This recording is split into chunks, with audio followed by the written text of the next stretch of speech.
kabayan, kakabisa at kasangkayan, sa wakas po ay narating na po natin ang Minasawa Island kasama ng ating mga kasama. At hinayaan po natin ang ating mga kasama na maligo sa napakalinis na dagat. Samantalang ang inyong lingkod ay inunang puntahan ang kakahuyan at damhin ang sariwang hangin na nanggagaling sa napakagandang karagatan. At ang nakaaaliw na huni ng mga ibon sa ating pong pamamasyal ay nakilala natin ang nangangalaga ng islang ito na itago na lang po natin sa pangalang Longhair. At ako'y kanyang inimbitahan sa bahay na tinutuluyan niya dito sa isla ng Minasawa.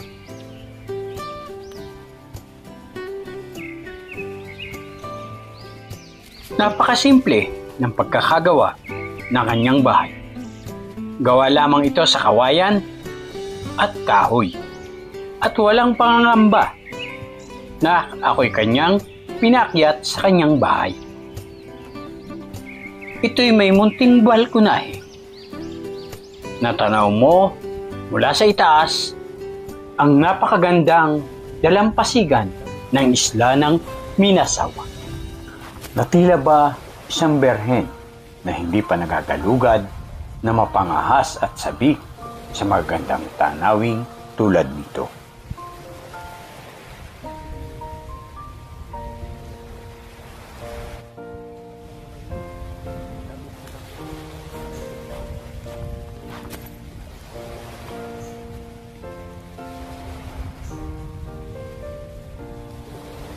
Sinubukan po natin pumasok sa kakahuyan, pero po tayo pinagbawalan ng nangangalaga ng isla ng Minasawa sa kadahilan ng ito'y pinamumugaran ng makamandag na ahas dagat na tinatawag ng mga taga rito na walo-walo. Dahil sa labis na pagkamangha tungkol sa ahas na ito, ay hindi ko naiwasang itanong sa tagapagbantay ng islang ito. Narito po ang nag-iisang residente ng anong island nga po pala ito? Minasawa Island. Minasawa Island. Ano po yung walo-walo na nadidinig ko kanina na makamandag na ahas daw? Ito makamandag na ahas dito sa dagat. Na umakyat dito sa bundok. Diba makamandag na ahas? Galing sa dagat. Ano po aakyat dito? Umakyat siya dito pag yung lalo gabi. Ang ibig sabihin, pag umakyat siya dito, magpapahinga, ganon? Oo, papahinga. Saka dyan sila nanganganak sa higa. Ay kung halimbawa po, gano'n naman kakamandag ang ahas na ito? Abay, sabi nila ay minuto lang po pag natutuklaw niyan. Ibig sabihin nyo, mas makamandag pa kaysa sa kobra? Oo, mas makamandag sa kobra. Ganun po ba? Lahat po ng pupunta po dito sa Minasawa Island, ay pinag-iingat po natin na kapag ka nakakita kayo ng walo-walo, ay lumayo po kayo upang maiwasan po ang disgrasya.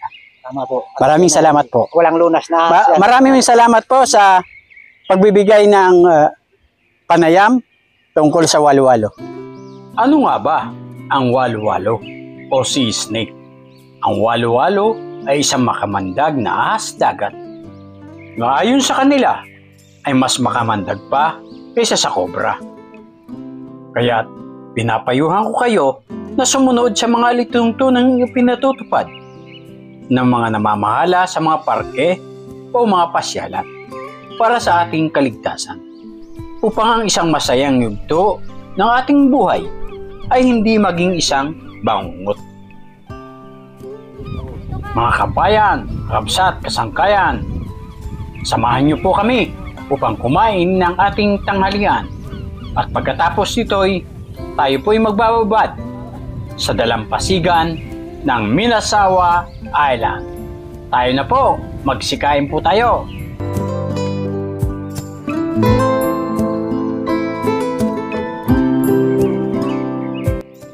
After 20 minutes later, matapos ang tanghalian, tayo na po ay maliligo na kasama ng ating mga kasama.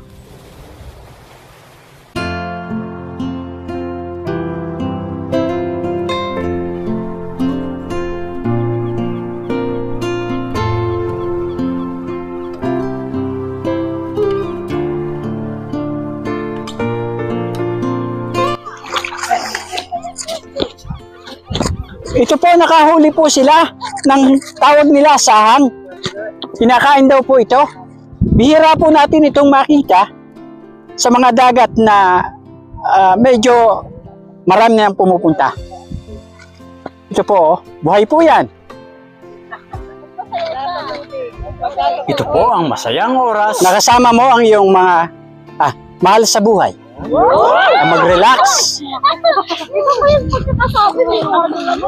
Mag-relax at namnamin ang saya ng bawat sandali. Yeah.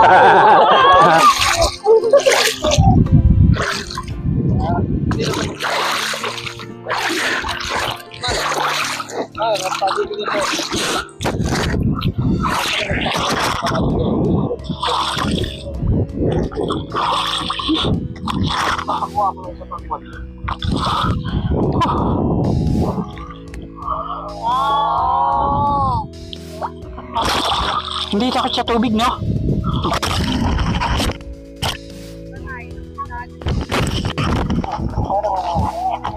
Nabasa po ang microphone. Nakalimutan po.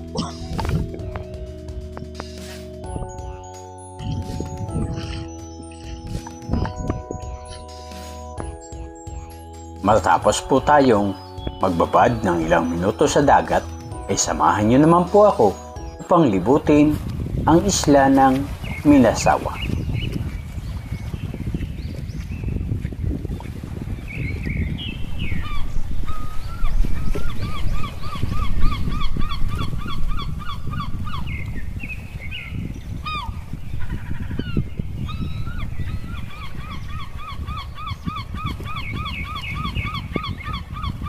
Napakarami pong ibon na ang tanging alam ko lamang po ay ang sigal.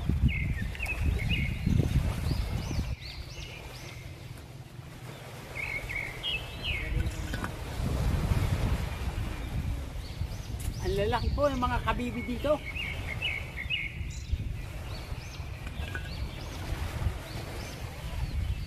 Oh, ang lalaki ng mga kabibi.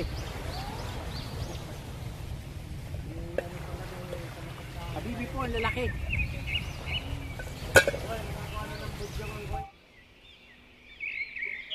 Yung po mga asong yun lamang po ang tanging kasama rito ng caretaker ng DNR.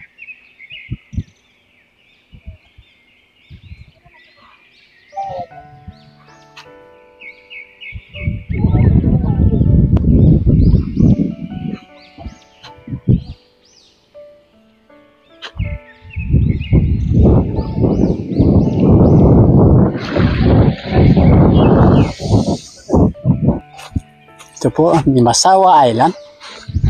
Po. Sila po ang ibang turista na naabutan po natin dito. Ang pamamasyal ay isang magandang libangan na ating magagawa. Huwag po tayong maging dayuhan sa ating sariling bayan. Maglakad-lakad po tayo. Paikot po ito ang Minasawa Island. Wala pong nakatira dito kundi ang caretaker ng DNR.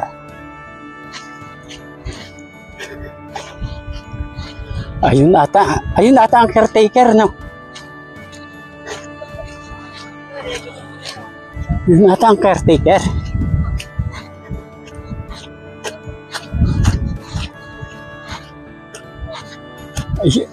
Yan po ang nag-iisang nakatira dito, ang caretaker. Ito po ata ang kanyang maliit na bangka. Oho.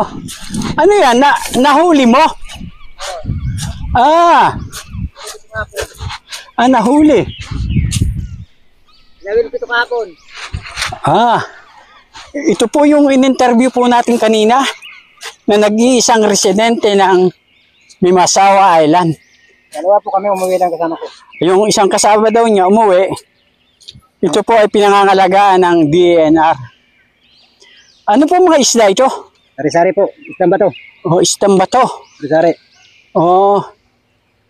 Yan po ang ginagawa yung ulam dito. ulam, saka pambinta. Okay. Extra income. Extra income. Oh. Napakagaling. At saka sobrang dami po ng isda rito. Napakadali pong manghuli. Kumiya. Hindi naman. Oh. Marami-rami pa din namang isda. Ayan. Ayan.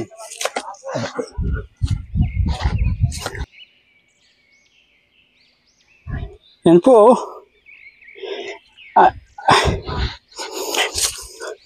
Ayon po sa kanya, ay dito lamang niya po ito hinuli. Ano pong ginamit yung panghuli? Iwas. Kawil.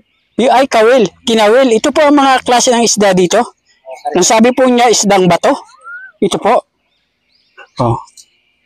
Masagana po ang karagatan dito dahil parang kukunti pa po ang mga nangingisda dito sa dagat na ito. Marami. Kaso ay medyo isda pa rin talaga dito. Marami dahil nga po sa napapangalagaan ng kalikasan. Saka nakadidinig po ako ng mga Ano ng ibon. kakaibang huni ng ibon dito.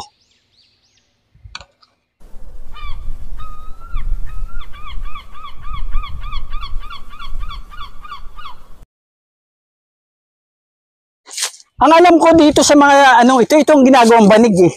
Oo. Ito po mga dahon na ito ang ginagawang banig. Nung aking lola nung kapanahonan niya.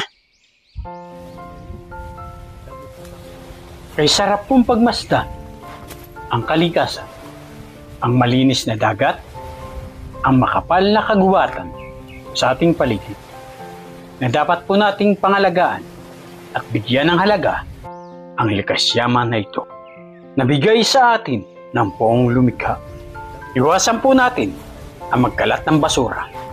Sumunod po tayo sa panuntunan at batas na pinatutupad ng DENR. At bilang isang masunuring mamamayan, ang tanging maiaambag ko sa advokasya ng Department of Environment and Natural Resources ay mamulot ng basura at itapon po natin sa tamang basurahan. Yan lamang po ang maiaambag ng isang katulad kong pangkaraniwang tao. Dito po sa Mimasawa Island, ang kagandahan po dito ay naglagay po sila ng mga portable toilet na kung sakaling ang mga pupunta rito ay meron silang magagamit na palikuran. Yan po.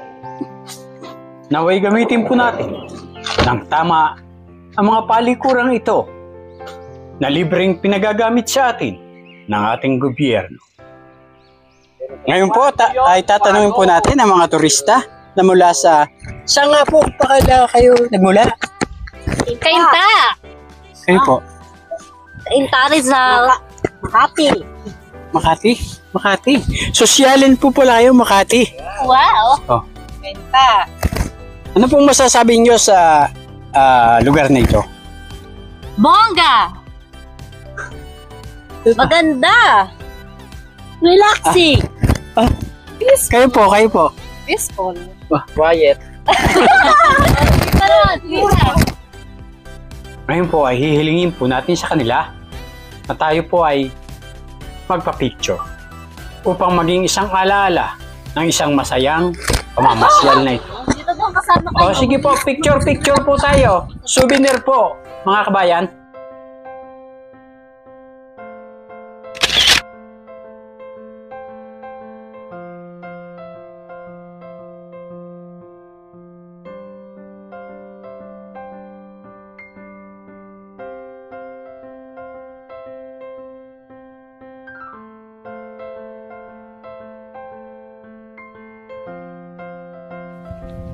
Ngayon na hinihiling ko po sa inyo na mag-subscribe, pindutin ang notification bell, mag-like,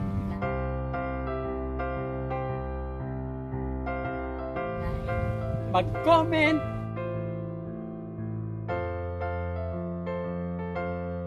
at i-share.